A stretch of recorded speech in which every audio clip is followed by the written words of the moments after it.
जैसा कि आप लोग जानते हैं कि भारत और पाकिस्तान के मध्य में युद्ध जैसी स्थितियां बनी हुई हैं। 6 और 7 मई जब भारत ने पाकिस्तान पर ऑपरेशन सिंदूर किया गया, उसके बाद यह जानना जरूरी हो जाता है कि भारत और पाकिस्तान के पास कौन-कौन सी मिसाइलें हैं और डिफेंस क्षमता कितनी है। भारत के पास है अग्नि 5 जिसकी मारक क्षमता जमीन से 5000 से 8000 किलोमीटर तक है। भारत के पास अन्य बेमिसाइलों के जखीरे हैं। भारत हथियारों के लिए रूस और फ्रांस पर निर्भर करता है, जबकि अगर हम पाकिस्तान को देखते हैं तो वह चाइना पर निर्भर करता है। भारत के पास मिसाइल डिफेंस सिस्टम में दो तरह की मिसाइलें हैं।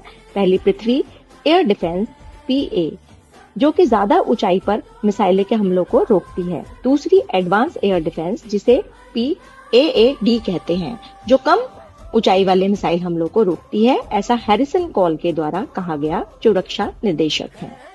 हैरिसन कॉल द्वारा ये भी बताया गया कि भारत के पास पारंपरिक और परमाणु हथियारों से लैस मिसाइलों के कई विकल्प हैं। साथ ही मिसाइल हमलों को रोकने के लिए क्षमता भी है। भारत की मिसाइलों की लिस्ट अगर हम देखते हैं तो भारत के पास ICBM intercontinental ballistic missiles भी उपस्थित हैं, और जो पाकिस्तान के पास आईसीबीएम मिसाइल्स नहीं हैं। और पाकिस्तान के पास शाहीन 3 मारक क्षमता 2750 किलोमीटर है। जैसा मैंने बताया, आईसीबीएम पाकिस्तान के पास नहीं है। और हैरिसन कॉल ये कहते हैं पाकिस्तान को भारत के लिए आईसीबीएम की जरूरत भी नहीं है। पाकिस्तान की मिसाइल क्षमता क्षेत्र लक्ष्य हासिल करने के में पूरी तरह से सक्षम है। और राहुल बेदी कहते हैं कि आईसीबीएम जो फ्लाइंग टाइम 15 से 20 सेकंड जिसका है, आईसीबीएम एक स्ट्रेटेजिक वेपन है और भारत ने इसे चीन को देखते हुए बनाया था। तो भारत के बाद आईसीबीएम जैसे मिसाइल क्षमता भी उपलब्ध है।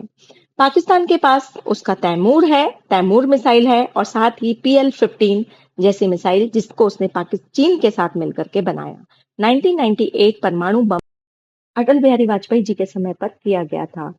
हैरिसन कॉल रक्षा निदेशक द्वारा कहा गया है कि पाकिस्तान के पास HQ-9BE है, लेकिन अगर भारत ब्रह्मोस का इस्तेमाल करता है तो पाकिस्तान के लिए उसे रोक पाना आसान नहीं होगा।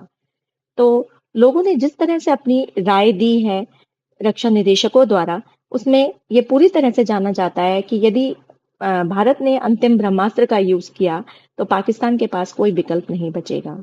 धन्यवाद।